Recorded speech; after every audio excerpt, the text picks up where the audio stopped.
Aquí da inicio el programa de opinión más influyente de la radio. Las emisoras Democracia AM y XFM presentan la revista de opinión Democracia, con la conducción y dirección de Gonzalo Rosero. No puede haber diálogo sin libertad de expresión. No puede haber diálogo sin libertad de expresión. Ella es el alma de un pueblo. Sin amilanarse. Sin amilanarse. Este Ecuador amazónico, desde siempre y hasta siempre. ¡Viva la patria! Combatiremos la corrupción. La de ahora y la de ayer. Y la que podría venir. La de adentro y la de afuera. La revista de opinión Democracia. Los temas realmente relevantes, analizados con la visión crítica del periodismo libre. Da inicio la revista de opinión Democracia, el programa en el que usted cree. Comenzamos. Gonzalo Rosero. Credibilidad incuestionable.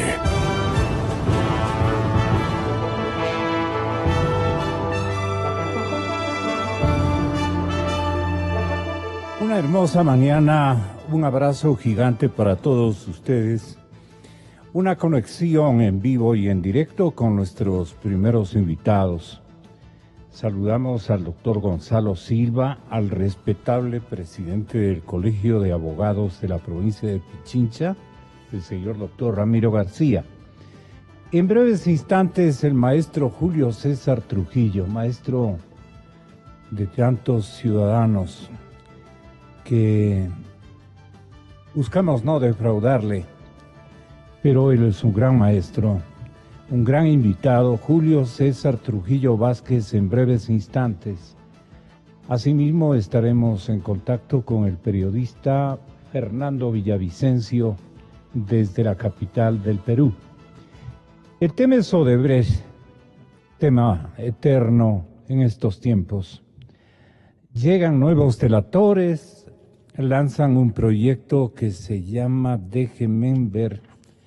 Este proyecto se llama Manos Limpias. Manos Limpias. Lo auspicia el mismísimo presidente de la Asamblea Nacional, el doctor José Serrano. Y vamos a comentar de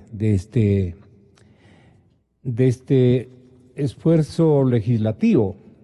Digo esfuerzo legislativo porque remar un poco contracorriente, ¿no? Por decir alguna cosa. Pero en fin, están muy preocupados en Alianza País por lo que están dejando como un signo que ha ingresado en la memoria de los ciudadanos y es imposible de rescatar el buen nombre de este movimiento político. Imposible. Bueno, tenemos, señoras y señores, una información también muy agradable, optimizante para este Ecuador deshecho internacionalmente por tantos escándalos políticos y de carácter ético. Entonces, que nos hayamos ganado por esfuerzo de un conjunto, de un colectivo de señores alcaldes, de señores presidentes de GATS, del esfuerzo comunitario, de los señores hoteleros, y bueno, dicen también del Ministerio de Turismo, que es el que naturalmente se encuentra con esta grata novedad. El nombre del ministro es Enrique Ponce de León, ministro de Turismo. Debe haber sido íntimo del señor presidente de la República actual y el señor presidente de la República, el señor licenciado Moreno, era un estudioso del turismo. Si no sabían ustedes, muy buena parte de su juventud la dedicó al turismo. Ahí debe haber el señor Enrique Ponce de León haber hecho una enorme amistad, seguramente, con el señor presidente. Ecuador ha conseguido 14 premios de 26 categorías en las que había sido nominado en el certamen 2017, o sea, el de este año. El concurso, considerado como los Óscar al turismo, al obtener un gran número de distinciones convierte al país en el gran ganador de Sudamérica. Usted está muy contento, obviamente, señor ministro. Creo que estamos ya en conexión con él. Mil perdones. Milton Márquez le cambió de nombre y le puso el nombre de un dirigente sindical, el señor Edgar Ponce. El señor ministro se llama Enrique Ponce de León. Así es que usted nos referirá cuáles son los premios, 14 distinciones en distintas categorías que hemos recibido. Y Quito fue la ciudad ecuatoriana en alcanzar la mayor cantidad de premios, ministro, como destino líder en Sudamérica, como destino líder en reuniones y conferencias. Esto es del pasado, es del 2017. Pero también hemos recibido hemos logrado distinciones de ciudades y de playas. Obviamente Galápagos como destino de playa. Guayaquil ha obtenido la distinción en destino de viajes de negocios y líder en Sudamérica. Cuenca como el destino vacacional más importante. El Aeropuerto Internacional Mariscal Sucre de Quito como el aeropuerto líder en Sudamérica en este año 2017. Así es que vamos analizando el análisis del entorno de los mercados turísticos y la demanda turística, elemento fundamental para apreciar su alto conocimiento del marketing turístico. Ministro, muy buenos días. Qué noticia más agradable la que usted nos ha transferido en un boletín de prensa que lo examinamos desde ayer. Increíble, hoteles, Islas Galápagos, del Tren Ecuador como tren de lujo, líder en Sudamérica. Y bueno, a Galápagos hay un nombre en inglés que usted se dignará a traducirlo y repetirlo, como crucero boutique, un gran invento ecuatoriano en Sudamérica 2017. Así es que en términos de hoteles, cuáles fueron los galardones y en fin, a qué nos hemos hecho merecedores gracias al esfuerzo de tantas generaciones de líderes turísticos. Muy buenos días, señor ministro. Infórmele al país los logros. Ustedes Sí, la señal telefónica nos está fallando, ministro. Le van a llamar de nuevo. Qué pena. Le van a llamar de nuevo. A ver, intentemos de nuevo. ¿Cuáles son los premios que ha recibido el país? Tenga la bondad, señor ministro. Gracias. Claramente ahora. Creo que es problema de su línea telefónica, le digo al ministro, o es la señal. De esto nos venimos quejando, Alvarito, ya algunos días. Tengan la bondad, por favor, de llamar a los técnicos. Si es nuestra el señal del celular. Uy, chicas. Y este tema sí que es buenísimo. Voy a dar a conocer a ustedes hasta cuando esté la línea más o menos adecuadamente estabilizada. Tengan la bondad de poner todo el empeño aquí en el estudio. Los hoteles también se han llevado galardones. El Ministerio de Turismo ha señalado que el reconocimiento mundial le permitirá apuntar más alto. ¿Qué significa apuntar más alto? Para aprovechar el potencial turístico del país, para lo cual se propone fomentar el turismo interno, aumentar el flujo del turismo receptor y atraer nuevas inversiones. Con el éxito alcanzado en la 24ª edición, los organizadores de los WTA han escogido a Ecuador como sede para la 25ª entrega de premios del próximo año. Esto ha precisado el señor ministro. El presidente Lenín Moreno ha destacado hoy en Twitter que los premios Ecuador, potencia mundial turística, bueno, nos ubica como el mejor destino del mundo y eso es una gran noticia. Si tenemos ya de alguna manera estamos ya con el señor ministro Ponce de León. Ministro, tenga la bondad de detallarnos los galardones muy merecidos que se ha ganado y se ha obtenido a través del esfuerzo de un colectivo muy grande. Adelante, ministro. Muchas gracias, don Gonzalo. ¿Sí me escuchan con claridad ahora? Perfectamente, y le felicito por tener otro celular de estas características y calidades. Tenga la bondad, ministro. Doctor Trujillo, bienvenido. Primero, pues me hubiera encantado estar personalmente con ustedes para compartir estas gratas noticias. Temas de agenda me mantienen fuera de la ciudad y en este momento, pues por eso lo hacemos telefónicamente. Efectivamente, tuvimos estas grandes noticias a inicio de semana. El sábado en la noche fuimos galardonados y todo el país es el ganador, Gonzalo, no solamente las ciudades, los destinos y los productos premiados. El Ecuador está reconocido mundialmente como un gran país con potencialidad turística y en eso estamos trabajando incansablemente.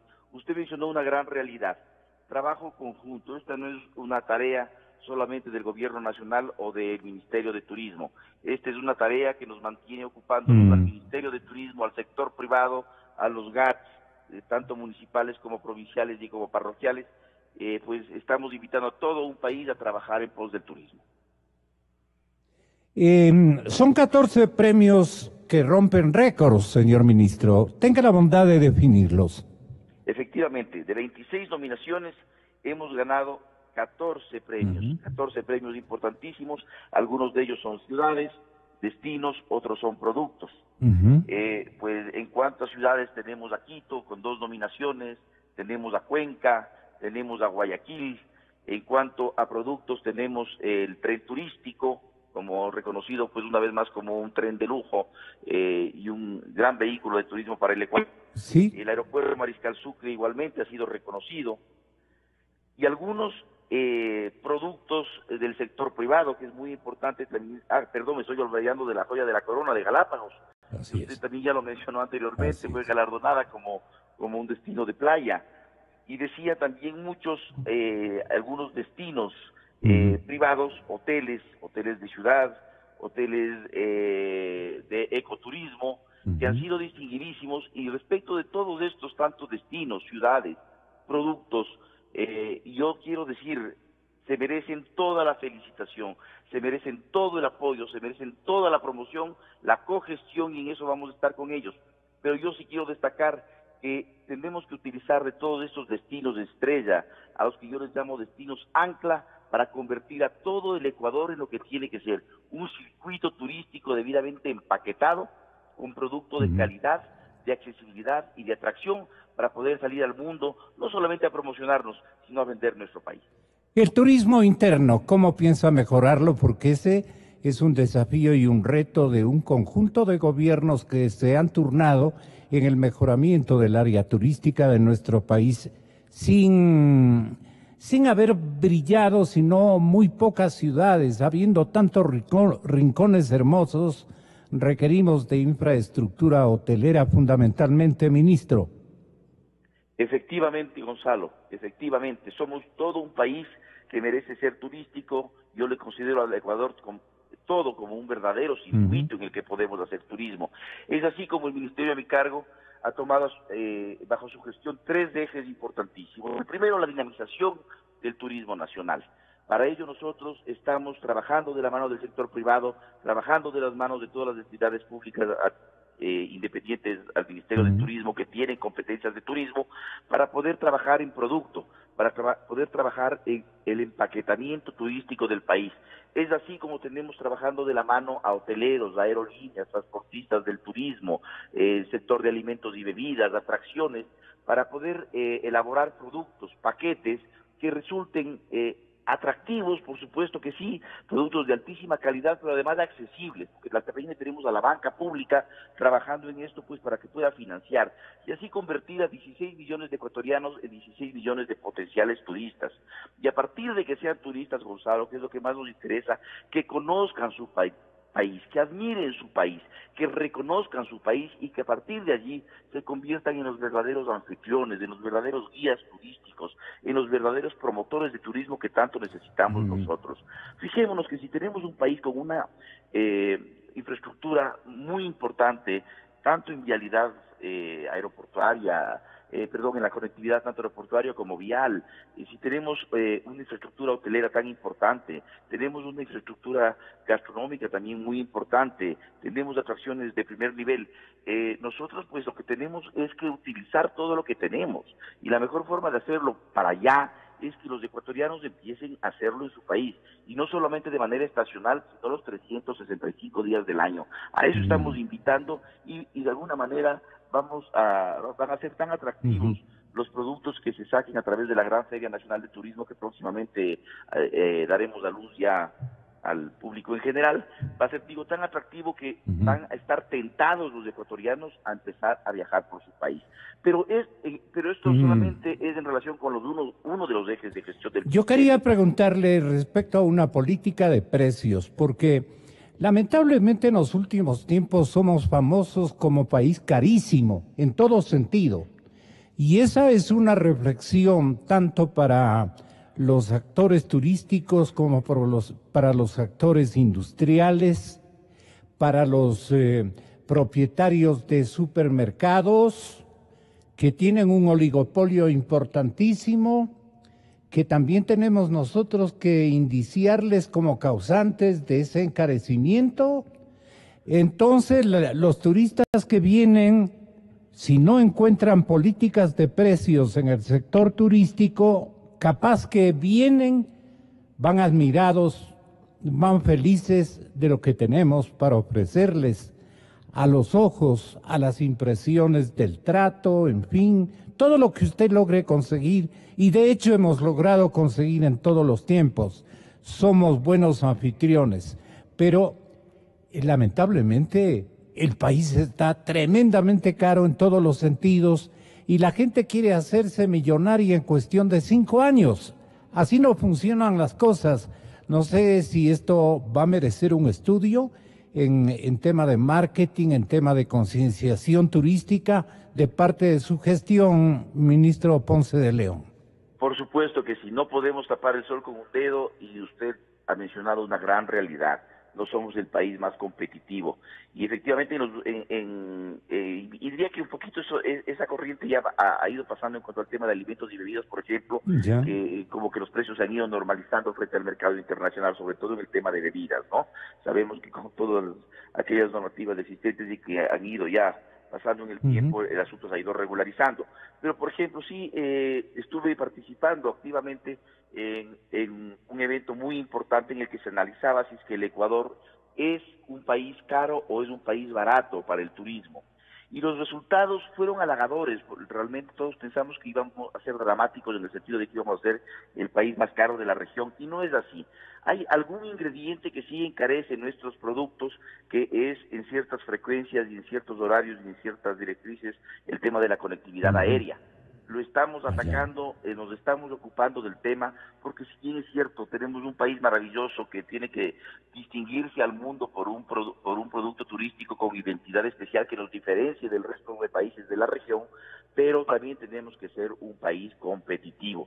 Y usted decía otra gran realidad, el tema de la campaña de valores. Tenemos que estar nosotros conscientes de que tenemos que ganar en el día a día, y que todo el país tiene que estar preparado para vivir de y para el turismo. A mí me encanta un dicho que se me metió en mi conciencia en España, que es pan para hoy, pan para mañana, o pan para hoy, hambre para mañana.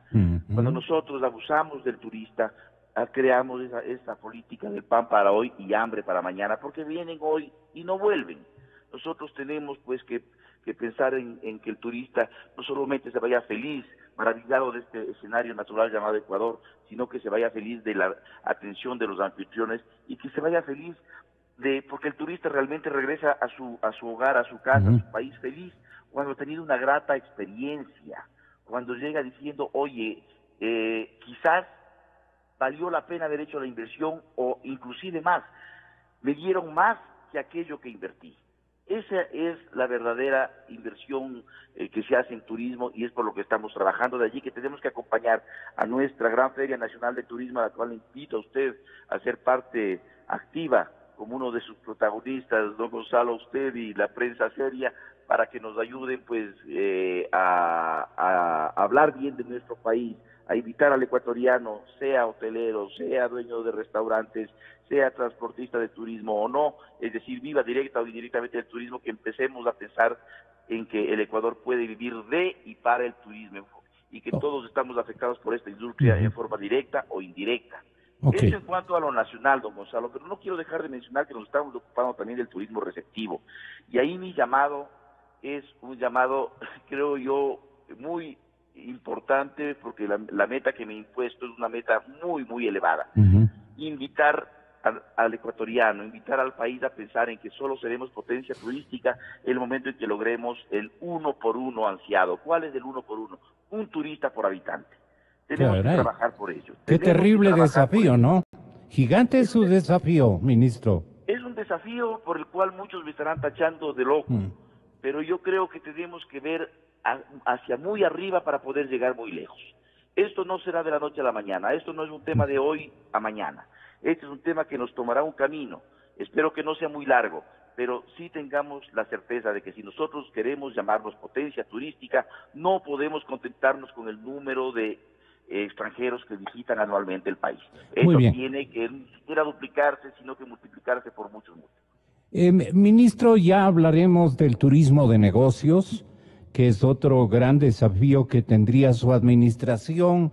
Hay muchos temas y formulación de productos turísticos en el cual nos vamos a empeñar porque la actividad nos encanta como medio de comunicación. Ministro, no obstante, usted le debe haber aprendido o de alguna manera se inculcaron mutuamente en el cariño al turismo con el presidente Moreno, que se dedicó muchos años al turismo, de lo que conozco. ¿Ahí se conocieron con usted? Nos conocimos efectivamente por la actividad turística e hicimos una muy estrecha relación cuando yo, como empresario del turismo, habiendo traído inversiones importantes al país en materia de turismo, recibí un enorme apoyo del actual presidente cuando él ocupaba las funciones de vicepresidente de la República. No olvidemos que nuestro actual presidente fue directivo, es decir, uno de los primeros directivos, o el primero quizá de la Cámara de Turismo. Él fue el creador de la Cámara de Turismo, de manera que y ha sido un empresario de turismo también, de manera que es un conocedor. Y realmente, don Gonzalo, si es que yo he asumido el reto ahora de hacer mi conscripción cívica y con tanto cariño, con tanta decisión y con tanto amor, es justamente porque pensamos igual él y yo. El señor presidente me invitó a cambiar el país, a cambiar la concepción del turismo en el país y a convertir al turismo en el producto número 1 del Ecuador. Y estamos empeñados, él y yo, y creo que nos acompaña el resto del gabinete, pero yo quiero que nos acompañe toda la selección ecuatoriana de turismo del Ecuador, que son todos los ecuatorianos, en este empeño. Muchísimas gracias, señor ministro, por este primer encuentro a través de las ondas de la cadena Democracia. Los 14 premios queremos referir el próximo año, que son, 20, los 6 logrados por su administración. Hay más productos turísticos para discutir, para planificar y obviamente para ser mejores ante la faz de todos los países que tienen enormes atractivos, especialmente en nuestra región latinoamericana. Hasta una próxima oportunidad, señor ministro, toda suerte. Muchísimas gracias, un placer, un honor dialogar con usted, Gonzalo, siempre a las órdenes, y vamos a trabajar por esos 3 ejes: turismo nacional, turismo receptivo y captación de inversiones. Estamos empeñados en hacerlo. Ok, muchas gracias. Mis invitados están ya en el estudio, me demoré un poquito, pero aparte de los problemas políticos, de los problemas jurídicos constitucionales, aparte del gran tema infaltable por la cantidad de aristas negativas que genera, el de la corrupción, y el que prácticamente vino a amplificar en América Latina y creo que en buena parte de los países de habla hispana. Y si es que no les descubrían a tiempo, podían haber infectado, porque esta es una gravísima infección de corrupción, podían haber infectado a la mismísima Europa sin ningún problema. Odebrecht, una audacia impresionante. Aquí está un destaque de primera plana de Diario Expreso que dice: Odebrecht imponía cláusula anticoimas a sus contratas. Implantó un código de conducta a sus proveedores contra los sobornos. Ve ese margen o grado de audacia. La constructora Odebrecht en el centro de todas las miradas de corrupción por el pago de al menos 33 millones de dólares en coimas al Ecuador. Pero ya que vamos pensando nosotros que esto tiene valores que naturalmente exceden esa tristísima cantidad, 33 millones. ¿Qué va? Dicen todo el mundo, especialmente los conocedores de la presencia en 30 años de la empresa Odebrecht, décadas en las que se instaló importantísima infraestructura en el Ecuador. Cualquier cantidad de proyectos de contratación pública se dieron en nuestro país en muchísimos gobiernos. Desde el año de 1987, Odebrecht le echó lente, le pegó ojo a la realidad ecuatoriana. Y no es que dañó, ya venía malo el producto político, malo el producto administrador, y naturalmente el servicio honesto a la causa nacional no enseñaron ni en escuelas, ni en colegios, y lamentablemente ni en los hogares, ni en las familias, salvo excepciones que tenemos que saludar sin inventariarlas, sin poder conocerlas. Entonces, el código de conducta a sus proveedores contra los sobornos. Ellos vinieron con maestros de ética. ¿Qué le parece a usted, doctor Trujillo, esta audacia? Vinieron a enseñar a los proveedores que no hay que ser comisionistas, no hay que ser rateros, en definitiva, en la contratación pública, no hay otro. Y le llenaban de lineamientos de ética y de valores morales a todo el mundo. Pero por debajo, ustedes saben bien que el inventario es nefasto en 30 años de presencia de esta empresa brasileña. ¿Cuántos estarán gozando de enormes cantidades de dinero, por lo menos guardado, porque no lo pueden gastar en este momento, ¿no? Eran sus economías muy tristes. Habían trabajado, todo lo demás, doctor Trujillo, pero no para tener ese cambio de vida que nosotros hemos advertido a muchísima gente, sin ningún tipo de esfuerzo, sin una actividad creativa gigante, si no se han sacado la lotería, porque no alcanzaría la lotería a ser repartida para tanta gente que se ha beneficiado de este siglo de corrupción. Ha sido prácticamente un siglo de corrupción.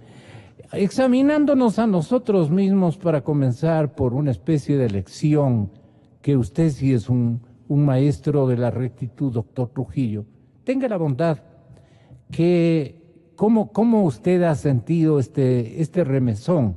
Bueno para América Latina la final, dicen unos, porque nos dio por encontrar a autores de estas nefastas acciones, pero la desconfianza en todos también queda como una lacra muy grave para nuestro país y nuestra convivencia entre ciudadanos. No sé qué opine usted. Denos una lección, doctor Trujillo. Buenos días. Buenos días y gracias por sus generosas expresiones a mi favor. Odebrecht no solo que traía un código de ética, en los cuales yo dudo mucho, por razones que alguna oportunidad las explicaré, pero traía un método de corrupción mediante sus prácticas. Porque Odebrecht no solo que tenía casos en los que sobornaba a los funcionarios públicos, sino que lo triste para el país, y de esto es responsable Alianza País, sea que el autor de esto haya sido el presidente Correa, o sea que quienes hayan incurrido en eso, en la creación de ese método, hayan sido sus colaboradores, porque reformaron la Constitución, las leyes, los instructivos, en definitiva, hicieron todo un método para saquear la economía del país. Reformaron la Constitución, restringiendo las facultades de organismos de control. Reformaron las leyes, privando a la Contraloría y también a la Procuraduría General del Estado de ciertas diligencias que a la celebración de los contratos públicos de alguna manera frenaban la corrupción. Introdujeron prácticas. Todo era secreto. La Constitución del 98 decía que no había sino un solo motivo por el cual las cosas podían manejarse en forma reservada o secreta aquí en el país. Era la defensa de la soberanía del Ecuador. Todo lo demás debía ser público, de conocimiento de todos los ecuatorianos, pues Correa y sus, no sé si partidarios o cómplices, actores. Ese es el problema, eso no sabemos. Lamentablemente son actores. Desgraciadamente eso es. El principal no sabemos cuál sea. En todo caso, introdujeron, repito, prácticas que favorecían primero la impunidad y luego el manejo de los negocios del Estado. Todo era secreto. Y para eso reformaron la Constitución, reformaron las leyes y reformaron los reglamentos. No hay ninguna norma que en el pasado por lo menos frenaban las prácticas de la corrupción que no hayan sido reformadas por Correa y sus colaboradores. Repito, no solo la Constitución, no solo las leyes, sino también las prácticas. Antiguamente, todo contrato público se publicaba en el registro oficial, de manera que los que tenían interés en esos tipos de contratos apelaban al registro. Iban al registro oficial. Creo que costaba, no sé, creo que ahora está costando $1. En reales costaba. Entonces eran sí. reales. Ahora creo que está $1 el registro oficial. Pagaban el dólar, retiraban el registro oficial y ahí leían los términos en los que se había celebrado el contrato y por consiguiente podían primero controlar que esos términos sean los legales y en segundo lugar presentar los reclamos si es que en algunos casos encontraban medidas ilegales o que daban pie a la corrupción. Todo eso se suprimió. Como era todo secreto, solamente de eso sabía Correa. Pero parece que ahora ni Correa sabía, porque él no sabe nada ahora. No, sí. Cuando era presidente sabía todo. Sí. Ahora es gringo. No les conoce. No les conoce. Nunca les ha visto. Sí. Ahora no sabe nada. Todo se hacía a espaldas de él. Todo se hacía... Se hace el gringo, decían en nuestra tierra, doctor Trujillo. Se hace el gringo. Ahora parece que se hace el gringo. Cuando era presidente no se hacía el gringo. Arajo era terrible, no solo con sus colaboradores, a los que tenía la audacia de insultarlos en público. Sí. Pero estos colaboradores para quienes más importante era el sueldo que estaban ganando, que no lo habrían podido ganar fuera del cargo público, soportaban esa humillación. Yo en el pasado me acuerdo que al doctor Velasco Ibarra no le soportaban, y que Velasco Ibarra sí era un caudillo a todo dar aquí en el Ecuador. No le soportaban que los injurie en público. Si a eso se atrevía Velasco Ibarra, sus colaboradores de él, antes que llegue el presidente... Estaba la renuncia. Estaba ya en el escritorio del presidente la renuncia de ellos, sí. Porque más importante para esa gente era el honor y el buen nombre. Así es, doctor. Pero para esos que viven el Sí. carguito que lograron conseguir, no sabemos si por su capacidad o su honestidad, sino por lo que decía Correa, la lealtad al caudillo. Como eran leales al caudillo, tenían que soportar todo del caudillo. Pues él, aún en público, los insultaba a estos colaboradores cuyas prácticas se ve que no conocía Correa, porque ahora es que no sabe nada. ¿Qué constituyó Odebrecht en la región latinoamericana según su experiencia de tantos años? Porque ella viene a generar una evolución en las prácticas del robo a los dineros de la gente, de los países, de las cajas fiscales, de la contratación pública, doctor. Seguramente sus ejecutivos, los de Odebrecht, Inventaron. descubrieron más que nada la debilidad del ser humano. Y llegaron a la conclusión, ellos llegaron a la conclusión de que era cuestión de cuánto y el proyecto marchaba. ¿Cuánto doy? Y el proyecto marcha. Entonces llegaron a descubrir que algunos cobraban un poquito más, otros cobraban un poquito menos, pero en todo caso para todos tenían un precio. Y ese precio estaban dispuestos a pagar en la medida en que las decisiones de los funcionarios públicos del Ecuador favorecieran sus intereses y favorecieran sus proyectos, que además tenía la ventaja de que Correa decía que sus proyectos de Odebrecht eran proyectos del gran proyecto que era la Revolución Ciudadana. Claro. Sí, ese era el milagro que ellos iban a transformar el país. Imagínense. Y con el resto de presidentes a toda la región, pero algo quiere decirnos. Imagínense cómo estarán riéndose de Correa en Europa. Porque allá fue decir que ha hecho un milagro aquí en el Ecuador. Que el Ecuador, bajo su gobierno revolucionario, había dejado de ser un país del tercer mundo.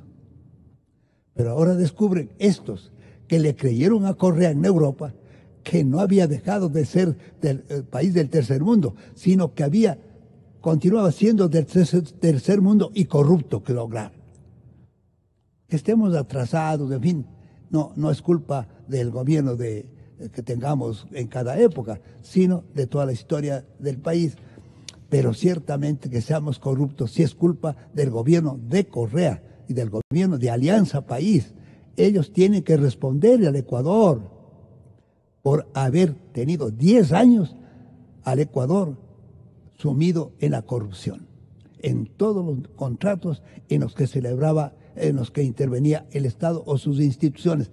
Y mire usted, yo sí me alarmaba de que cuando había que celebrar un contrato, la obra que dependía de ese contrato volaba, se hacía rapidísimo el contrato y comenzaban las obras que dependían de ese contrato.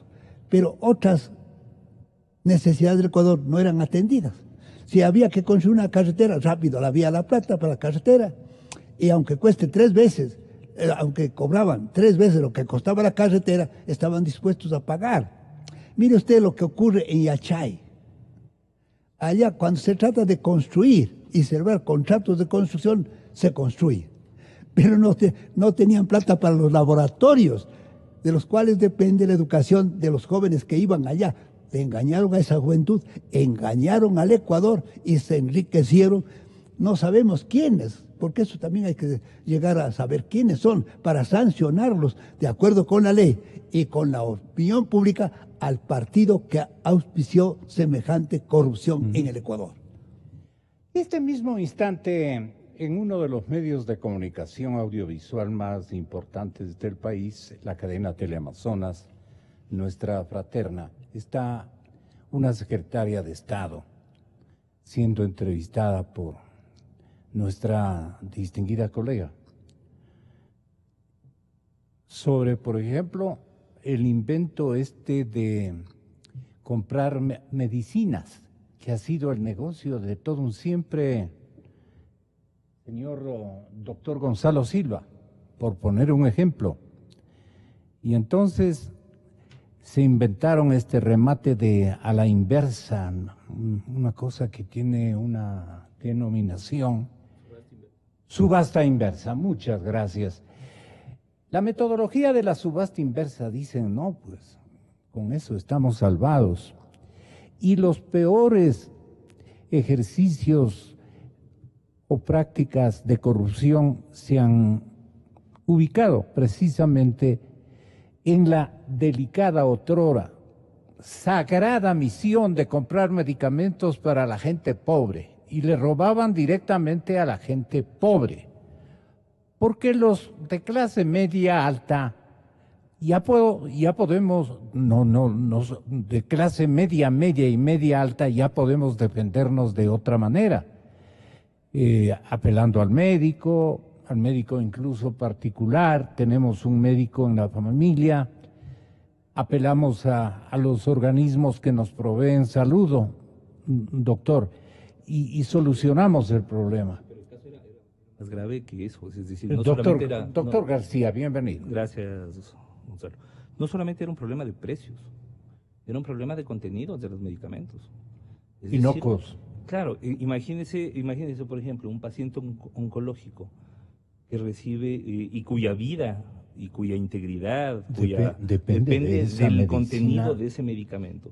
Entonces, eran medicamentos con contenidos totalmente cuestionables, sin controles de calidad, y en donde no solamente era el problema de los sobreprecios y de las formas corruptas de contratación que se hicieron, sino que se estaba jugando con la vida de la gente. Y es más, o sea, vemos ahora, por ejemplo, que las secuelas, hoy por hoy, muchos pacientes oncológicos o con enfermedades catastróficas no pueden acceder a sus medicamentos. Así es. En el Seguro Social, por ejemplo. Así es. Los que están atravesando problemas de cáncer son los más perjudicados en estos últimos tiempos. Y hay medicinas costosísimas, doctor Silva. ¿Por qué no abogamos también por esas prácticas desleales con la vida de los ecuatorianos? Nos ocupamos a veces de definir en dónde está el robo. Detectamos, y ustedes nos han servido en esta lucha, especialmente los señores abogados, que son ustedes los tres, los señores abogados que han descubierto en dónde está el elemento nocivo en la normatividad para que puedan operar estas bandas de traficantes, de estas bandas de subastas, de adquisición de materias primas, de todo lo que se ha hecho, y especialmente la compra de insumos que requiere nuestra industria, etcétera, etcétera. Y ahí hemos brillado para el interés de los chinos y para el interés de los brasileños. Ahí hay un buen mercado, y es un mercado con actores corruptos. Eso deben haber mencionado. Doctor Silva, ahora, por ejemplo, ayer, aludiendo a la corrupción en nuestro país, decían que China dio al tío de Glass, para irnos metiendo en materia, un trato de ministro. No se abastecía, y además tenía que disimular el señor vicepresidente seguramente, y decía, seguramente, pienso yo, no, ándate tú, porque yo soy ministro, yo estoy dirigiendo la repotenciación de Esmeraldas, o yo soy vicepresidente de la República. No puedo yo estar en esas tratativas bastante misteriosas. Y de ley que te va a proponer algo que en la escuela china de otros tiempos, en la China de Mao, por ejemplo, doctor Silva, habrían recibido paredón. Hasta ahora dicen que hay paredón y que en la última administración el antecesor de este presidente lo fusilaron porque no apareció nunca más ese caballero, que era muy popular. Le encontraron. Y lo encontraron con un club gigante de rateros. China, imagínese usted. Y estos chinos, estas empresas chinas, semiprivadas, semipúblicas, o las dos cosas a la vez, mixtas, ¿no? Comenzaron a idearse tácticas y venían y eran los grandes maestros. Ustedes tienen que hacer de esta manera, me proponen de esta otra, y ustedes van a recibir en el banco de Beijing los premios que nosotros les vamos a repartir. Un poco así. Entonces esto se regó en la revolución o entre los revolucionarios. Y el que menos, doctor Silva, ¿qué hacía? Buenos días, doctor. Gracias, Gonzalo, por la invitación. Un saludo cordial a mi querido maestro Julio César, a Ramiro y a la ciudadanía, por supuesto. Mire, Gonzalo, me voy en 2 minutos a resumir el problema. La Constitución de la República del año 2008 tiene una parte dogmática y una parte orgánica. Se escucha y reiteradamente a los miembros de este movimiento Alianza País que dicen que mientras no se topen los derechos, pues ellos regarán o apoyarán a la consulta popular. Los derechos ya están allí, no hay necesidad de ser revisados, están garantizados por la misma Constitución cuanto por las normas y convenios internacionales. Vamos a la parte orgánica. En la parte orgánica nos encontramos la base de la corrupción.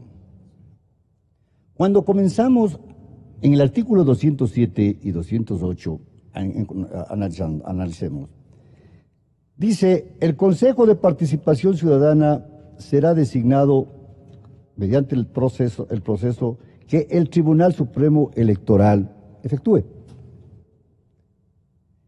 En el siguiente artículo menciona, el Consejo de Participación Ciudadana designará al Tribunal Supremo Electoral, Contralor, etcétera.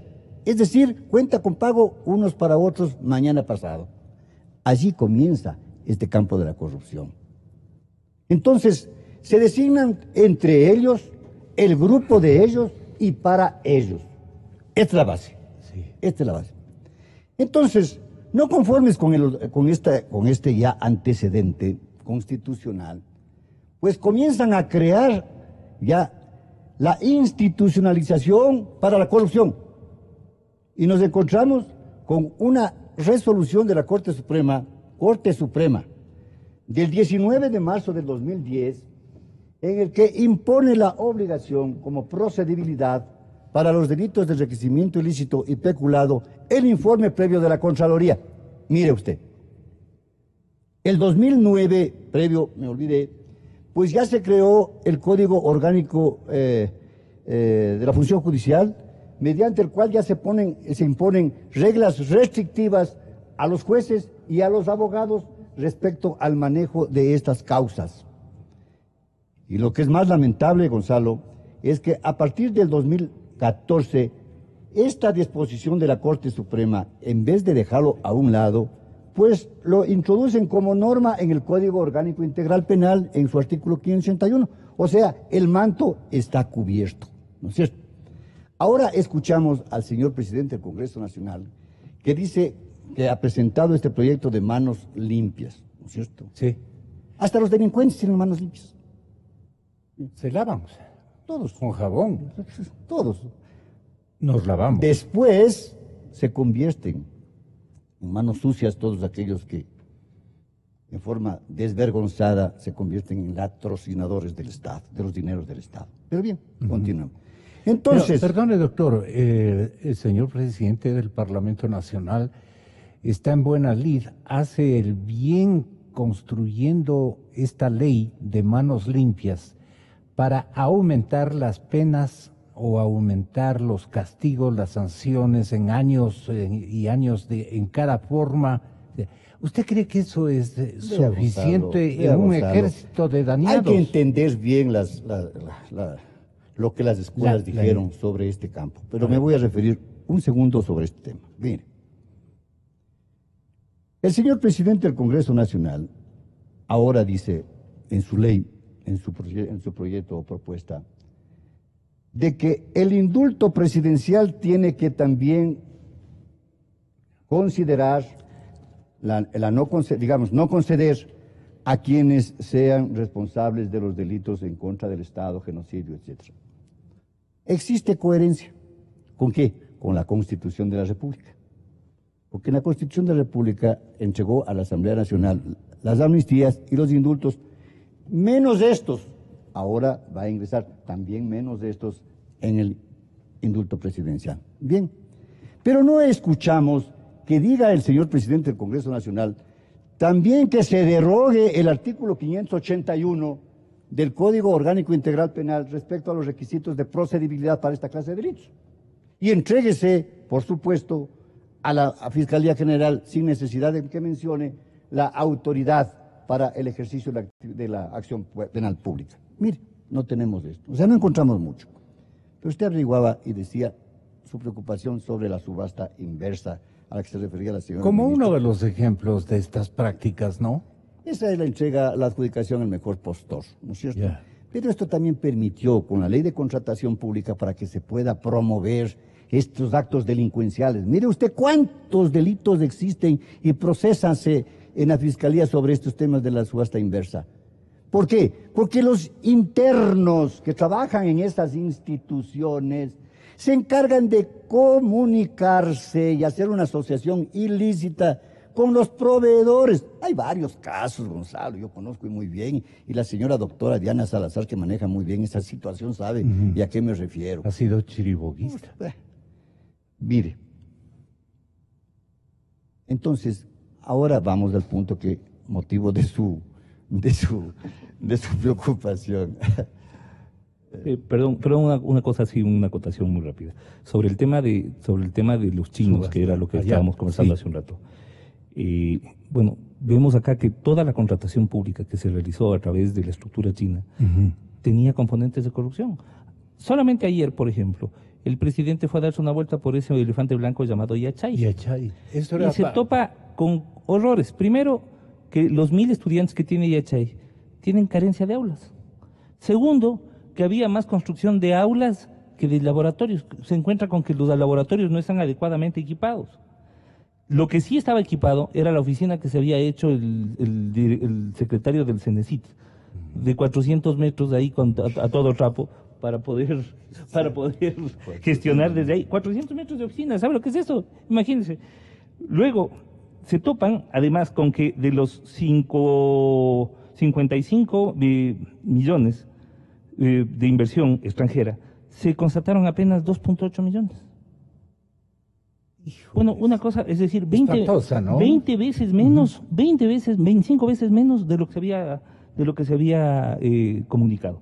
Pero no solo eso, tienen una estructura orgánica sobredimensionada, 746 servidores para 1000 estudiantes. Es decir, prácticamente había un servidor por estudiante. Eso es, con todo respeto, eso es una estupidez.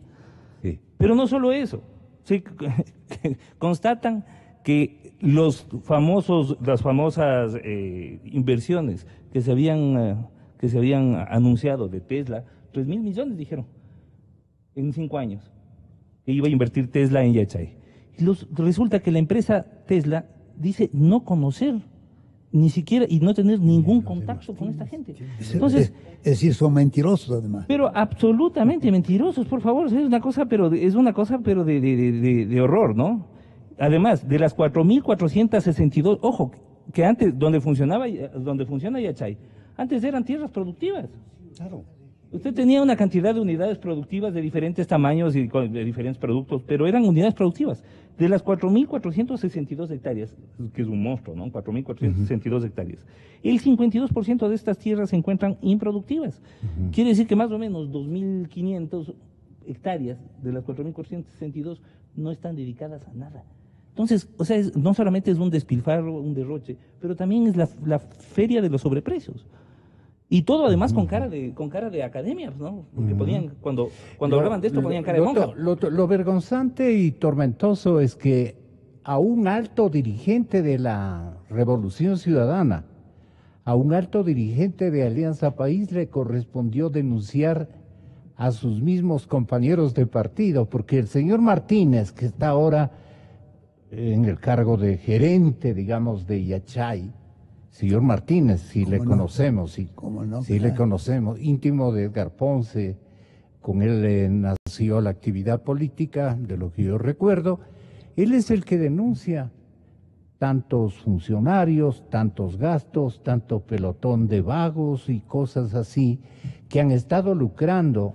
Ese tamaño de las columnas de las construcciones es para un temblor de máximo 5 grados en la escala de Richter, y eso se va abajo. Unas columnitas pequeñitas se han robado el dinero increíblemente. Pero vea, ahorita sin necesidad de temblores ya están flejando las columnas y los techos.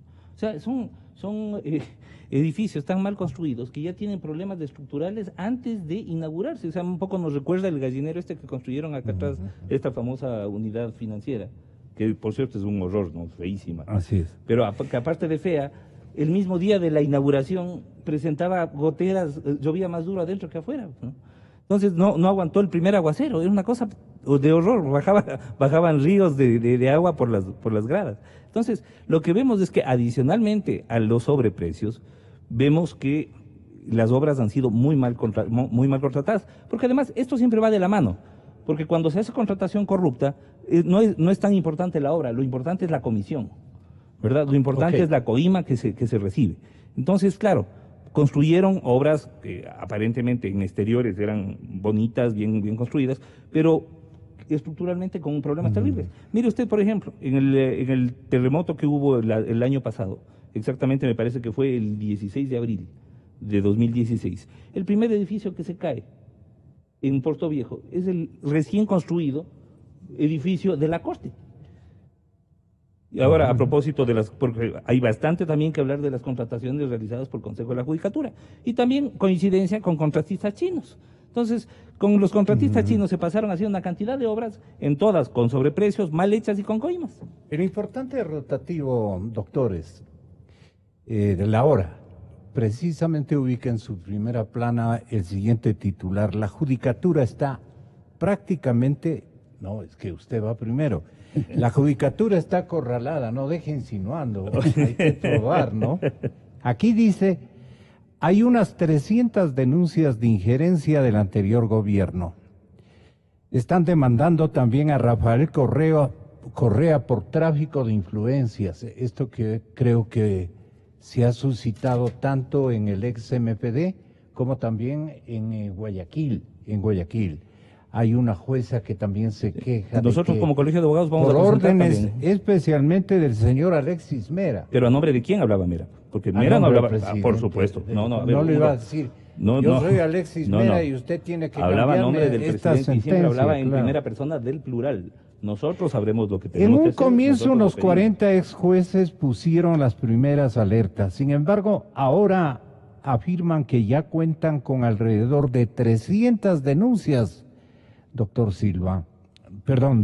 García, para comenzar. Julio Arévalo Guerrero, ex juez civil del Guayas, aseguró que solo en Guayaquil hay 50 casos y la diferencia se reparte entre Pichincha, Manabí, Azoay y otras provincias. El presidente del Consejo de la Judicatura, Gustavo Yal, entrevistado en Teleamazonas, no negó que haya habido intentos de presión de los jueces. Intento de presión a los jueces. Y según él, hay gente detenida en Esmeraldas que incluso se habría tomado su nombre, dice el doctor Yal. No era necesario tomar el nombre de él. Venían a nombre del gobierno. Y si algún abogado entra a su despacho, ellos deben denunciar el hecho. No aceptar esas visitas, no aceptar ningún tipo de esas llamadas. Eso los jueces los tienen que hacer. Ellos son los garantes de su propia independencia. Nosotros, como Consejo de la Judicatura, somos los responsables de poner un sistema que garantice, que facilite el ejercicio de esa independencia. En Esmeraldas tenemos gente que se tomó mi nombre y están presos. En Los Ríos igualmente ocurrió. Cuando han habido las denuncias pertinentes. Por eso a mí me sorprende que algunos jueces digan, me llamaron, contesté la llamada, estuvieron ahí hablando, le veo como 10 minutos conversando. Por favor, un juez debe decir perdón. Con todo el respeto, autoridad quien sea, le agradezco mucho su llamada. Yo decidiré con mi criterio. ¿Qué le parece a usted que Alexis Mera esté llamando? Porque no es uno, pues también aquí en los abogados tienen sus diferentes estrategias. La jueza Yalmar Blum, ex jueza de lo penal, a quien le terminaron abriendo 6 expedientes. Mentira. Bueno, eso es lo que dice ella. Bueno, no voy a pero ahondar no en es eso. falso. Y también manifiesta pues que recibió una llamada del señor Alexis Mera y en plena audiencia. Increíble. En plena audiencia. Ella manifiesta, y lo vimos en este noticiero, que en plena audiencia le timbraba el teléfono de un número desconocido. No contestaba, no solamente porque no era conocido el número, sino porque estaba en plena audiencia. Entró uno de los miembros del Consejo de la Judicatura, no dice le quién. pasó el teléfono. Ajá. Está todo grabado. Sí, no dice quién. Está pero todo grabado. ¿Usted no ha visto el video? Usted no ha visto el video, porque ahí está el rostro el problema, de la persona que aquí está denunciando, están tratando de desenfocar el asunto. Miguel García. Ramiro García. Perdón, Ramiro García. Están tratando de decir de su tío que los abogados, tomándonos el nombre de funcionarios del Consejo de la Judicatura, vamos a presionar a los jueces. Pero, por favor, no mienta. Señor Yalc, usted sabe perfectamente que los abogados estamos prohibidos e impedidos de acceder a los jueces. No es así. No mientan. Quienes sí tienen acceso a los jueces son los funcionarios de segundo y tercer nivel del Consejo de la Judicatura, que a nombre de los vocales iban todos los días a tratar de torcer el sentido de los fallos de los jueces. Eso es lo que tenemos que analizar. El propio Consejo de la Judicatura se convirtió en una agencia de tramitación de sentencias y fallos, obviamente del gobierno, y aparte de eso, también de estructuras corruptas. ¿Por qué no nos cuentan pues las estructuras familiares que se han armado dentro del Consejo de la Judicatura? ¿Cómo se repartieron las judicaturas provincia por provincia?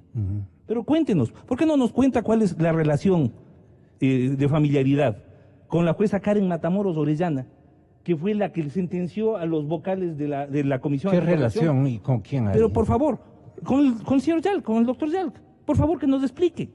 De pronto, una asistente de fiscalía en El Oro, de pasaje, porque ni siquiera era de Machala, aparece como la jueza estrella en Quito. Pero que nos explique por qué, pues.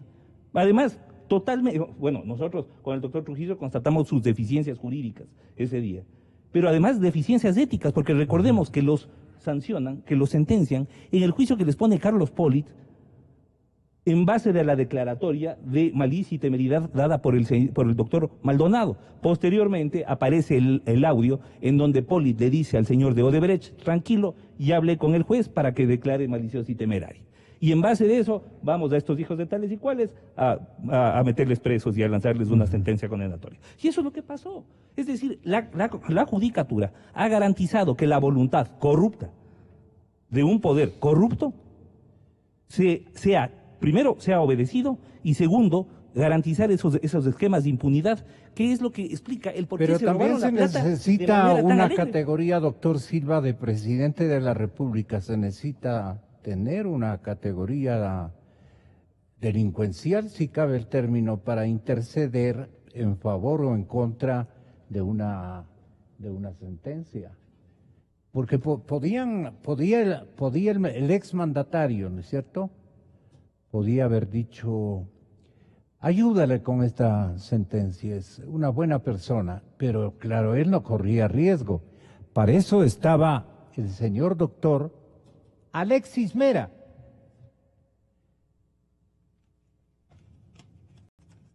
La parte medular de esta conversación es que usted le dice, ayúdenos o ya vemos qué hacemos. No, esa no es la parte medular. La parte medular es que era una compañía sinvergüenza que debía $3 millones a la compañía CNT, a la Compañía Nacional de Telecomunicaciones, y un juez indolente estaba mandándole a pagar a CNT 2 millones a esta compañía.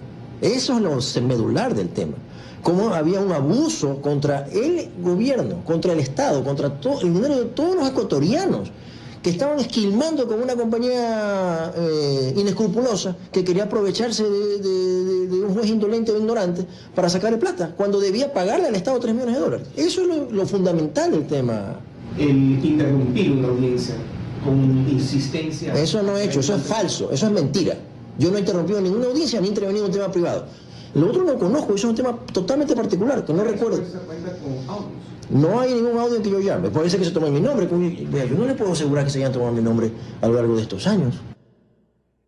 Ahí el periodista le insiste, no, pero su llamada ingresó en el despacho y le hizo una para a lo que usted estaba haciendo y le llamó la atención para que atienda una llamada de Alexis Mera. Y mire, a mí me hubiera encantado que hubiéramos grabado la parte como Alexis Mera le convence de que tome una decisión, obviamente a favor del que quiere ayudar el señor exdirector jurídico de la Presidencia de la República. ¿Qué opina usted? Por eso es que el diario La Hora de esta mañana dice: la judicatura está francamente acorralada. Doctor Silva. Mire, Gonzalo, todos conocemos, y más quienes ejercemos la profesión y bregamos por estas arenas de la Administración de Justicia, la intromisión interna, ¿no es cierto?, de los funcionarios del Consejo Nacional de la Judicatura. Esto es público y notorio, repito. No existe una independencia interna. ¿Nunca existió? Siempre fue limitada, pero no descarada. Existe una intervención externa. Mire usted, el mismo señor Mera se delata como responsable de esta llamada. No dice que no ha llamado. Es que no hay cómo, porque el señor, por ejemplo, ex juez David Ayala, el doctor Ayala, le ha grabado. Es que le ha grabado, vea, háganos escuchar cómo le ha grabado el juez al señor doctor Alexis Mera. Aló. Buenas tardes. Doctor Ayala, buenas tardes. Alexis Mera, los saludos del Tribunal del Presidente. Hola, doctor, un gusto escucharlo, dígame. Doctor, lo saludo porque el ministro de Telecomunicaciones le informó al presidente de que usted habría fallado mandándole pagar como $3 millones a una compañía Convergia que tiene un negocio coactivo. Obviamente yo no lo voy a llamar a usted a pasarle chisme, sino que estudia el tema, ¿no? Claro. Entonces sí me sorprende de que se haya conseguido una apelación de una medida cautelar, en la cual no hay apelación. Doctor, es mentira, doctor. Yo jamás he mandado a pagar a nadie. Bueno, es que se manda, a lo que se reconoce, se manda, la revoca una acción, una resolución y se ratifica otra que manda a pagar, es lo mismo. Sí, pero doctor, lo que pasa es que usted sabe, doctor, que la Constitución nos garantiza doble instancia, una, dos, en mi fallo yo fundamento, doctor Mera, por eso yo ahora también ¿Hay que hay una coactiva de esta compañía le debe al Estado más de $2 millones?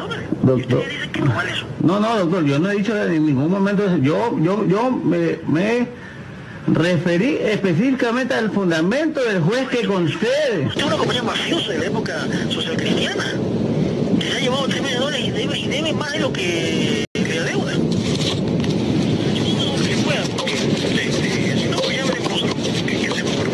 Ayúdenos lo que se pueda y yo lo llamo para defender los intereses del Estado. Yo jamás he hablado con usted por temas particulares.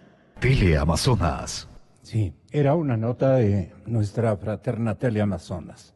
Perfectamente identificada la situación. Ahora, antes también era así, casi le dice el doctor Mera. No está usted en el juego de los social cristianos, ahora está con nosotros, pero está pidiendo lo mismo. Pero él era parte del social cristianismo. Sí, pues, claro.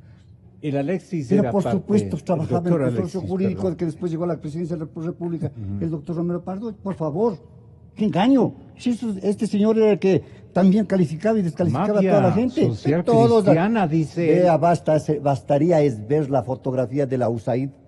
Ahí va a encontrarse con todos los nombres y apellidos y las fotografías de ellos. Mire, Gonzalo, esto es vergonzoso.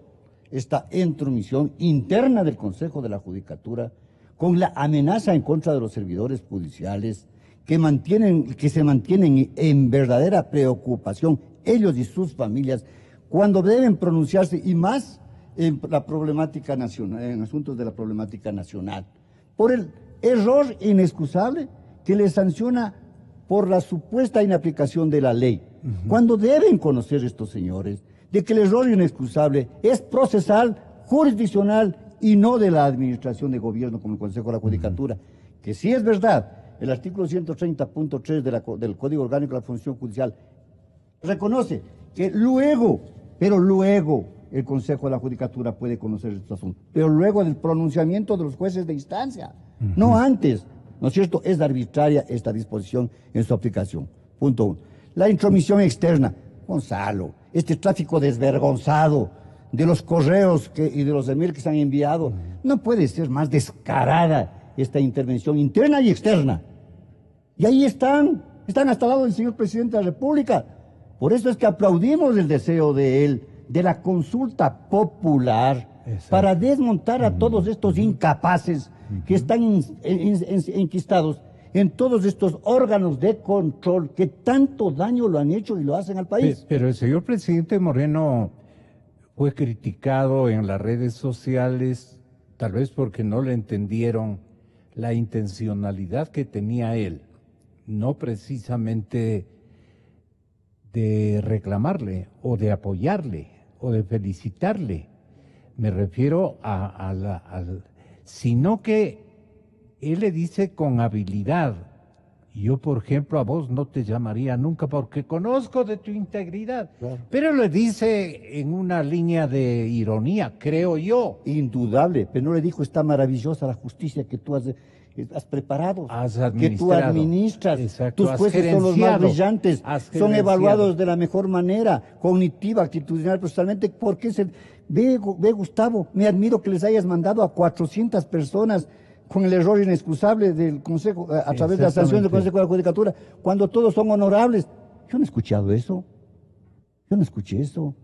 Fue irónica la expresión del señor presidente de la República. Y más irónica todavía cuando yo mantuve eso desde el comienzo. Eso es una ironía fantástica del presidente. De un hombre culto. Claro. Es una cultura. Claro. Porque la ironía, como la sátira, la manejan solo los cultos. Sí. Así de fácil. Así fue la cosa. Gustavo, yo conozco de tu integridad. Por eso, sé que no podré nunca llamarte para influir en un juicio. Jamás influir en que nadie tome una decisión en contra de la justicia, en contra de la ley, en contra de la verdad. El hombre quedó complicado, pues no el señor presidente, sino él. Ya sí sabía lo que estaba jugando el presidente. Entonces se quedó pálido, doctor Trujillo. Para terminar esto, la judicatura, ¿para qué ha servido, doctor, en tanto tiempo? Para construir edificios. De ahí deben haber salido un montón de... ¿Se acuerda usted de los primeros que manejaron la reforma a la justicia? El Consejo de Transición. El Consejo de Transición. Hasta ahora no pasa absolutamente nada en contra de ellos. Y ahí se jalaron, muchísimas cosas. Y están bien protegidos.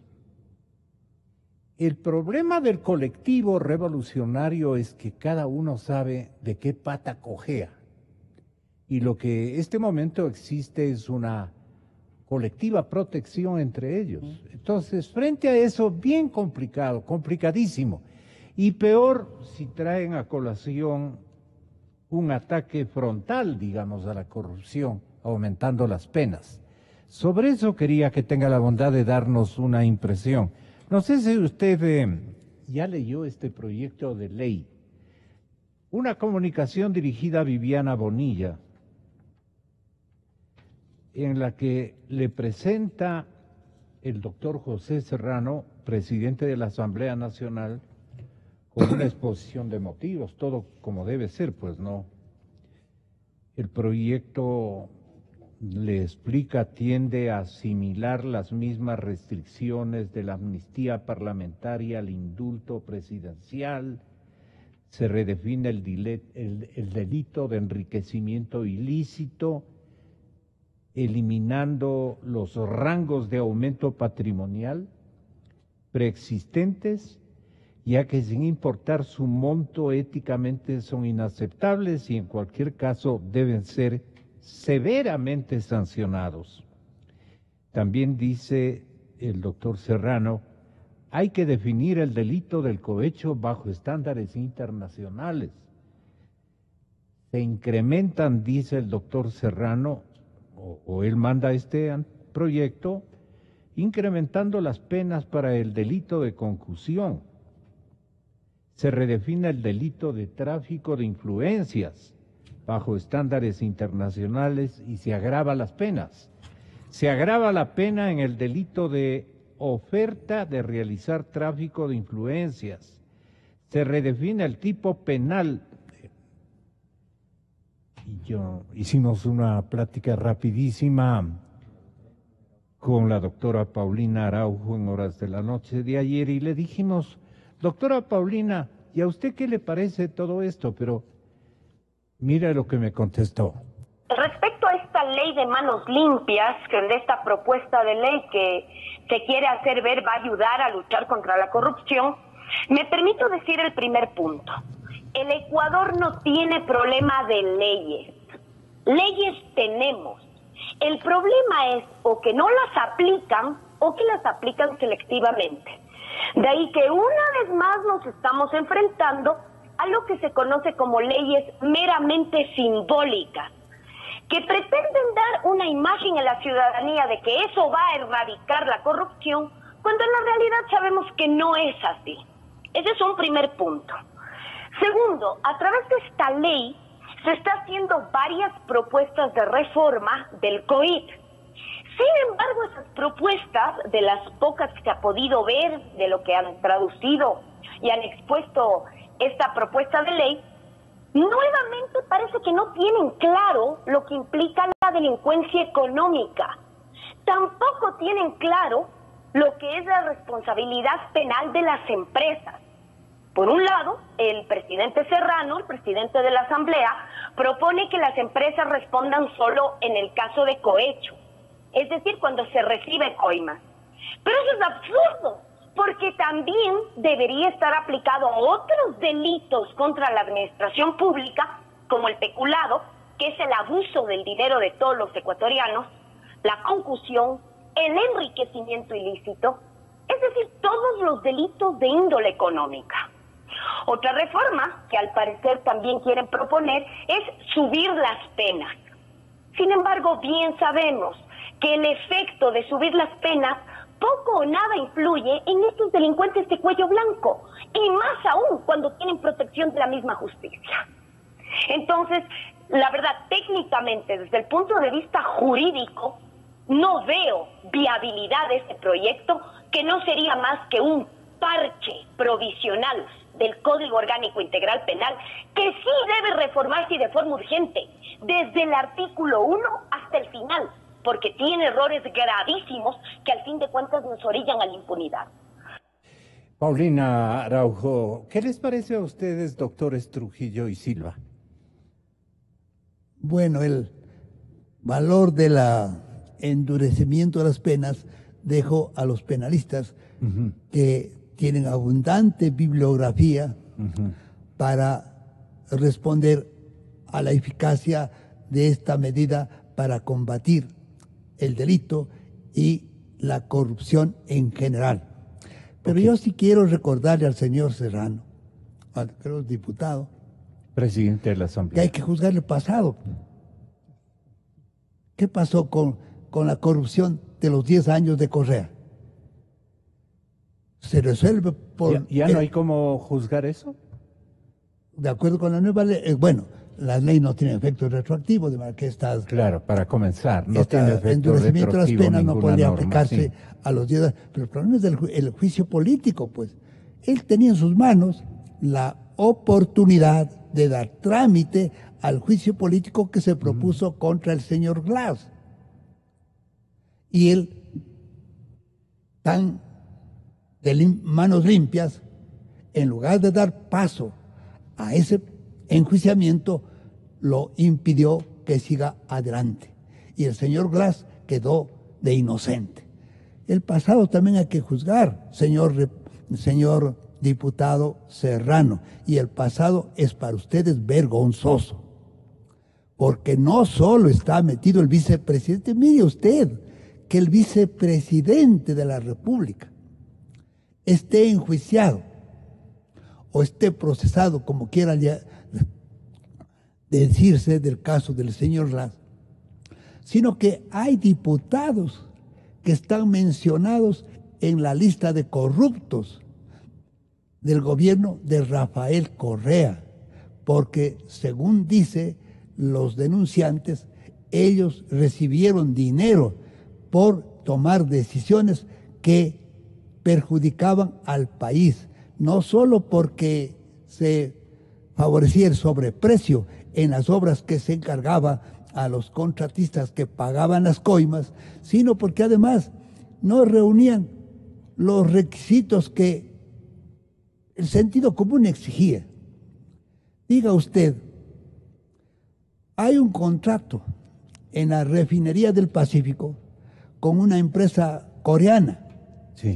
La empresa coreana, según la Contraloría, no tenía ni personal ni equipo para ejecutar las obras que se comprometió en el contrato. Esa empresa además no había traducido al español la propuesta y venía al Ecuador una propuesta en inglés. Posiblemente los funcionarios de la refinería del Pacífico, entre los cuales estaban inclusive los venezolanos que vinieron aquí a decir dónde debía construirse la refinería del Pacífico. Y estos dijeron, no, debe construirse donde recomienda la Marina ecuatoriana, sino donde nosotros decidimos. Y nosotros decidimos que la refinería del Pacífico se construya allí en donde la Marina ecuatoriana dice que no debe construirse, porque hay una serie de inconvenientes. Pues sí, los venezolanos mandaban sobre la Marina ecuatoriana. La Marina ecuatoriana no construían ahí. La administración Correa, pues. Pues ese es el problema. Hay que juzgar esa administración, señor diputado Serrano. Hacía lo que quiera Venezuela en el tiempo de Chávez, quien riéndose, mofándose y burlándose casi que le ordenaba al expresidente Correa a que tome medidas adversas al interés nacional o que no tenían sentido, porque primera vez que ha haber ido Chávez. Él no sabe ni siquiera de un mapa adecuadamente, no está enterado de un mapa del Ecuador, de un mapa hídrico, de un mapa, qué sé yo. La Marina, a Dios gracias, digo yo, dentro de la institución militar ha sido una pundonorosa misionera de fuerza, pero muy competente, ilustrada, estudiosa. La Marina ecuatoriana, ¿no? Se han equivocado. Cuando Correa se enamoró de ellos, les trajo a los blancos y les metió y les corrompió en Petroecuador, ustedes recordarán. Pero en fin, el asunto es tremendamente grave. Doctor Silva, usted tiene la palabra. ¿Qué sacamos de todo esto? Mire, Gonzalo, yo coincido con la señora doctora Araujo en su apreciación sobre la consulta. Mire, la justicia es, como nos recordaba Beccaria, el gran representante de la escuela clásica, como un edificio bien arquitectónicamente bien estructurado y humanamente considerado. De ahí vienen una serie de principios, solo la proporcionalidad entre los delitos y las penas, para mencionar. En su gran obra que se llamó Los delitos y las penas. Si no hubiese habido este libro previo de la escuela clásica, otros expositores también lo hay sobre el mismo tema, no se habría preparado la escuela positivista que nació con Fer, la cual menciona como gran esquema a mayor delito, o sea, mayor gravedad del delito, mayor sanción. Sí. Pero estos esquemas clásicos y positivistas se conjugaron en la tercera escuela de Alimena y Carnevale, a los que se refiere prácticamente todas las legislaciones latinoamericanas. en proporcionalidad. Dijo la señora doctora Araujo, y coincido, digo, en cuanto a que tenemos leyes insuficientes, sí, lo que no tenemos es aplicadores correctos de esas leyes que en el derecho penal ya tienen que convertirse o considerarse como matemáticas. Si la pena es de 1 a 3 años, ¿no es cierto? Que esto nació con la escuela de Ferry, de 1 a 3 años. Usted tiene una sola agravante, ya no le pueden poner 2 años, 2 años y medio, tienen que ponerle 3. Si tiene 500 atenuantes y ninguna sola agravante, tienen que ponerle 1. ¿Por qué? Alguien nos explique 1 y medio, 2 y medio, medio, ¿por qué razón? Entonces, esto es lo que se necesita. Y de esto debe preocuparse más en cursos del Consejo de la Judicatura, a que se aplique el nuevo derecho penal matemático. Y de esa manera tendremos que la ciudadanía se encuentra más tranquilizada y avalada de que su delito al derecho violado ha sido reconocido de esta manera. Y el presidente Moreno tendría que necesariamente abandonar este tipo de formatos inventados, traídos, aplicados por las personas que fueren, pero que pertenecen a su partido político. Debería abandonar y ceñirse a otras metodologías de control, especialmente. La consulta popular, una consulta popular, desmontar todo este aparataje, no estamos diciendo que se elimine, este aparataje del Consejo de Participación Ciudadana, en cuanto a que sus integrantes sean designados por los entes civiles que no tienen relación ni económica ni política. ¿Con los contratistas? No.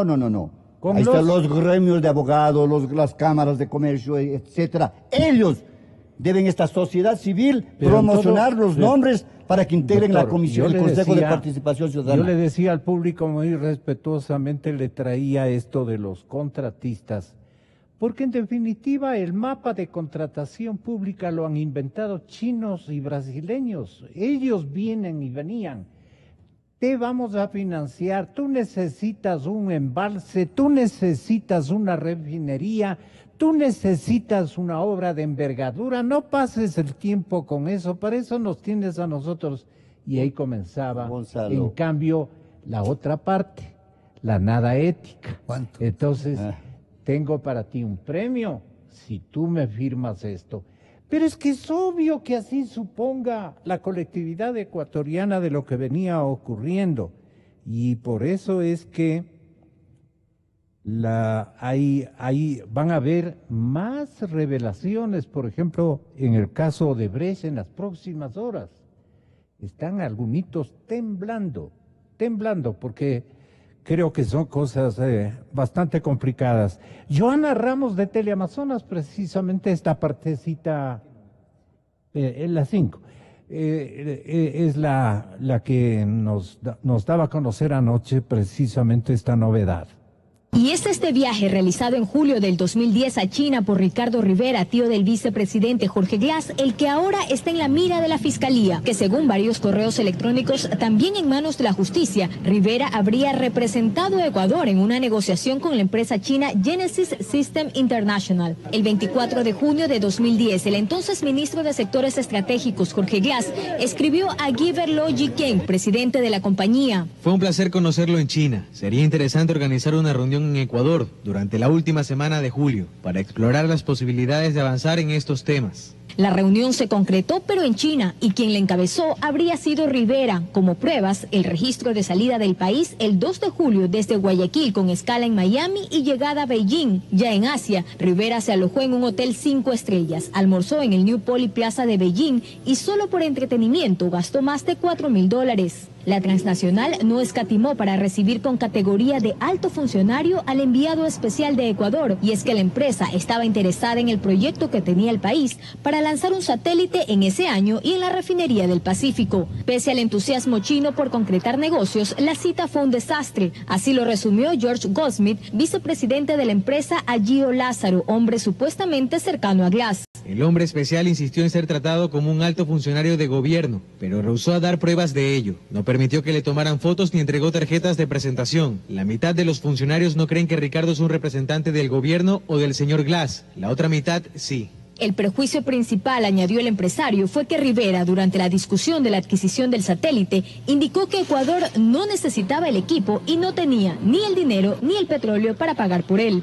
Goldsmith agregó: Ricardo fue de hecho un mal embajador y el señor Glass perdió gran cantidad de respeto al enviar a una persona así. En otro correo enviado el 17 de agosto del 2010, Goldsmith le recalca a Gio que necesitan hablar. China ya sabe que Glass irá a Sinopec y Petrochina para pedir dinero para construir la refinería. Ellos lo van a rechazar, él no lo sabe todavía. Giver teme que si se asocia mucho con Glass va a afectar otros proyectos a futuro. Tanto Sinopec como Petrochina habrían negado la ayuda a Glass, como señala en el correo Goldsmith, y todo habría sido por la mala imagen que dejó Rivera. El empresario resaltó que los chinos no entienden la forma ecuatoriana de hacer negocios. Los envíos de correspondencia continuaron, esta vez para poder agendar citas directas entre Glass y Giver, el principal de Genesis System International. Estos correos fueron incluidos en el cuerpo 114 del expediente de asociación ilícita, en el que se indaga a Rivera y a otras 6 personas más por el caso de corrupción de Odebrecht. Joana Ramos, 24 horas. Ahí está, doctor Trujillo, doctor Silva. Vamos a terminar aludiendo una cosa que ustedes, este momento, se dignen hacer confluir para que la ciudadanía se responda. ¿Cómo nuestros líderes, especialmente los que manejan la justicia, deben no reformarse? Eso es bien complicado, eso es gravísimamente complicado. ¿Cómo haría el señor presidente de la República? ¿Cómo debería hacer el presidente de la República para quitarles el dominio en la justicia y que la justicia, con todo lo que ve ahora y quiere radicalizar el mismísimo José Serrano, presidente de la Asamblea Nacional, entre a operar de otra manera y sancione a tanto ladrón, a tanto bandido, a tanto actor y actoras que han tenido mucho que ver en un montón de casos que están francamente esperando sanción? Por ahí quedarme. Doctor Trujillo, doctor Silva, terminamos. Sí, ¿Qué hacemos? ¿Qué hacemos? Sí, muchas gracias. Primero, no creer en las palabras de los correístas, porque son mentirosos. Y por consiguiente, no hay que creer en las palabras del señor Glass, porque él dijo, me parece, y me rectifica usted si es que me equivoco, que él rompió toda relación con el tío en el año 2007, en cuanto empezaron a ocupar funciones públicas. Pero acabamos de escuchar que la China le manda a su tío en el año 2010, China le manda, sí, a su tío. 3 años después de que rompió relaciones. Sí. Rompió relaciones comerciales, pero no las otras relaciones con sombrero. Su tío. Tanto que le manda a gastar $4,000 en diversiones a su tío, a la China, y le hace quedar tan mal que los chinos se quejan de que él llegó a un hotel 5 estrellas que para los muchos que nos escuchan, vale tener presente que 5 estrellas quiere decir los hoteles de los más caros. Ciertamente creo ahora hay hasta 7 estrellas, 8 estrellas, pero los 5 estrellas, al menos en mi época que yo viajaba. Y en Beijing. Era debe ser 5 estrellas, una cosa impresionante. Era de los más caros. Debe ser. Hoteles de los más caros. Y yo conocí esos hoteles porque viajé siempre invitado por los gobiernos. A Estados Unidos por el gobierno de Kennedy. A Alemania por el gobierno de social cristiano. Demócrata cristiano. Yeah. Inclusive a Brasil por el gobierno de Brasil. Y claro, me alojaban en esos hoteles. Y claro, esos hoteles son de lo mejor que pueden ofrecer un país. Pero el delegado del vicepresidente consideraba que no era digno de la altura del poder que él representaba, que haya tenido que llegar a un hotel 5 estrellas, y de esa manera le desacredita al propio vicepresidente. Y esto lo dice en el año 2010. Viaja como delegado del vicepresidente Glass, cuando el señor Glass dice que en el año 2007 ha roto relaciones con su tío. Nos mienten y no hay que creer en lo que ellos dicen. Vea, el señor Mera, que habla tan mal de los socialcristianos, fue nada menos que asesor de León Febres Cordero, e inclusive dijo él que admiraba a Febres Cordero porque era un carácter muy fuerte, autoritario en definitiva, como lo era Correa. Por consiguiente, él encontraba en el autoritarismo de Febres Cordero la similitud con el autoritarismo de Correa, y como eran los dos autoritarios, él podía perfectamente ser colaborador de los socialcristianos y enemigo de los socialcristianos del día de mañana. Pues ese es Mera.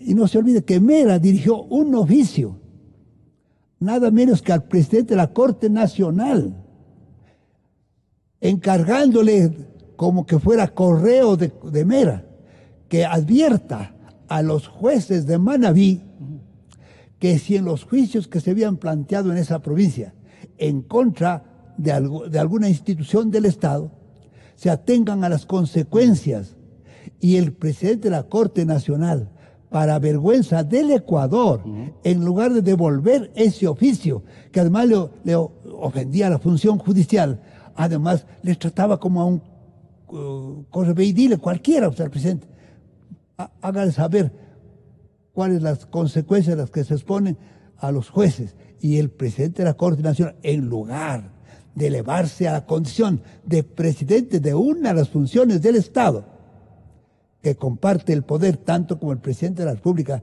y el Congreso Nacional, se dedicó a difundir esa comunicación, indicándole a los jueces manavitas: miren ustedes, que si fallan a favor de los profesores manavitas que han demandado ante ustedes una reparación de los perjuicios que les ha causado alguna institución, no sé si el Ministerio de Educación, se atengan a las consecuencias.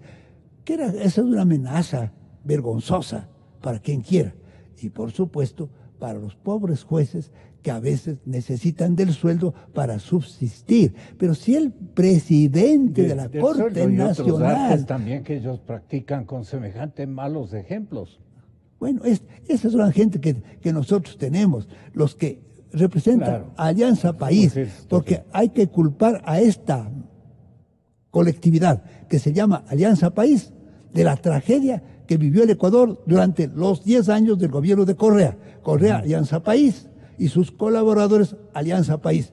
No se olvide el pueblo ecuatoriano que, según Correa, para cumplir un cargo público en su gobierno, se necesitaba ser leales a Correa, más que competencia, más que honestidad. La honestidad y la competencia del funcionario no tenía importancia. Lo importante era que sean leales al proyecto de Rafael Correa. Pues sí, entonces, el proyecto de Rafael Correa es responsable de esta tragedia que vivió Ecuador. Termina. La desvergüenza para todas estas designaciones se encuentran en el artículo 207 y 208 de la Constitución de la República, y esto es lo que tiene que enfrentarse y atacarse. ¿Qué dicen esos artículos? ¿Cómo se designa el Consejo de Participación Ciudadana y el Consejo de Participación Ciudadana a todos quienes y cómo designa? Fíjese que el presidente de la Corte Nacional es el que promociona el puesto del doctor Gustavo Villar, presidente de la Corte, del Consejo de la Judicatura. ¿Qué clase de independencia tenemos? Esto es una vergüenza, ¿no es cierto? Esto tiene que acabarse con una consulta popular. Entonces, algo que viene y a poco tiempo, Gonzalo.